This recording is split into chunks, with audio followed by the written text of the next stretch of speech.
I gave up my career to become his voice. Then I miscarried, begging for help, while he stepped over me and walked away. 3 years into our marriage, my husband Chester Delgado suddenly lost the ability to speak. He understood everything. He just refused to say a single word. To take care of him, I walked away from a career at the top of the simultaneous interpreting industry and became his shadow. I ran his meetings, drank on his behalf at business dinners, stepped in for every situation that needed a voice. I believed my sacrifice would bring him back. Then, 3 months pregnant, I slipped in the bathroom. Warm blood pooled beneath me in an instant. Terrified out of my mind, I grabbed the hem of his trousers and forced out every word I had left in me. Chester, call a doctor. Save our baby. He looked away, stepped over me, left. The day I was discharged, I dragged my hollow body home and heard a low, beautiful voice drifting from the study. This song is only for you. Chester was wearing headphones, crooning a love song.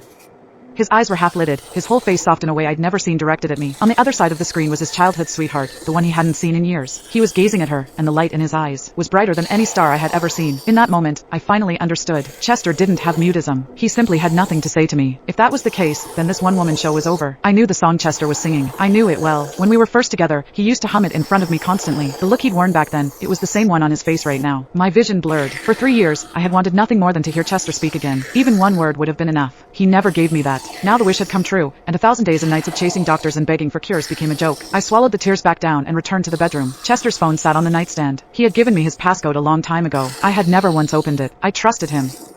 We were married. 6 years together, dating and married, and this was the first time I'd ever wanted to check. He had one pinned contact on WeChat now, Glenda Fox. Back when we were dating, I had complained about how slow he was at replying and half-jokingly begged him to pin my chat. He laughed it off, said he tried to reply faster when he saw my messages. He never pinned me. When I brought it up again, he sighed and said he had too many work contacts for pinning to matter. I let him talk me out of it, but the gray feeling stayed. It wasn't until much later that I understood what that feeling was. The quiet ache of not matching enough. Their chat history looked harmless. Glenda shared a sunrise. Chester sent back a rainbow after the rain. Nothing that would look wrong if anyone else read it. Every message carefully inside the line marked friends. But that kind of idle, pointless back and forth had disappeared from my life with Chester a long time ago. Our messages had been reduced to a handful of cold templates.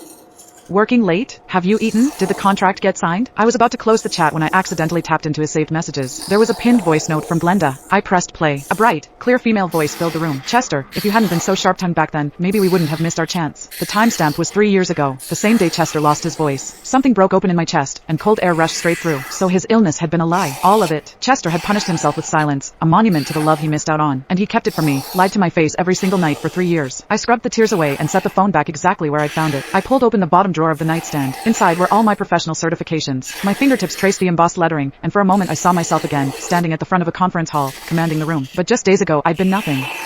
A useless thing that couldn't even keep her own baby alive. I dialed the number I knew by heart. The call connected, and a strong, weathered voice came through. Georgina, is that you? I drew a deep breath and answered clearly. Professor Bennett, I want to come back. Is there still a place for me? Silence on the other end, just for a beat, then unmistakable delight breaking through. Of course there is. My chief interpreter seat is open and waiting. After I hung up, I gathered my important documents together. I had barely stepped out of the bedroom when I saw Chester coming out of his study. The smile from his video call with Glenda was still sitting on his face. The moment he noticed me, his lips pressed together and he signed. Going back to the office? Don't overdo it. I gave a quiet but couldn't stop the sadness from leaking through. Chester rushed over and pulled me into his arms. His hand settled on my flat, hollow stomach, as if grieving the baby we'd just lost. Except none of it was real. He'd watched me bleed out on that floor and done nothing.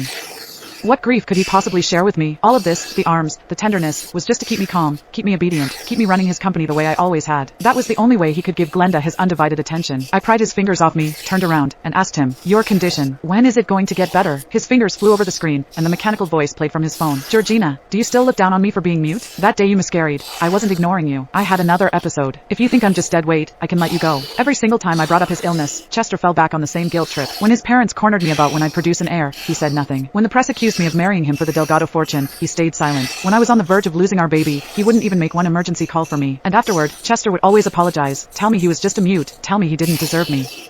Every single time, I'd shake my head through tears and promise I would never leave, that I'd stay by his side until the day he was cured. The illness was fake, but every ounce of what I'd lost for him was real. I let go of the last thread holding me to this marriage and said, then let's divorce. Chester's pupils contracted sharply. He was about to type a reply when the ringtone he'd assigned to that one special contact went off. He hurried into the bedroom. The second the call connected, he shut the door behind him without thinking. I laughed at myself. I'd take that as his answer. I went to the company, submitted my resignation, and finished the handover while I was there. On the way back to the hotel, Chester sent me a message reminding me not to forget the class reunion that evening. I started typing a refusal, deleted it, hesitated, then sent back a single word, okay. Whatever was happening between Chester and me, there was no reason to take it out on old friends. But when I stepped into the private dining room and saw Glenda Fox, who was supposed to still be overseas, I wished I hadn't come. She was glowing, every inch of her polished by her years abroad. And me? Years of running the company, night after sleepless night, and a miscarriage still fresh in my body. I caught my reflection in the window and barely recognized the sallow face staring back.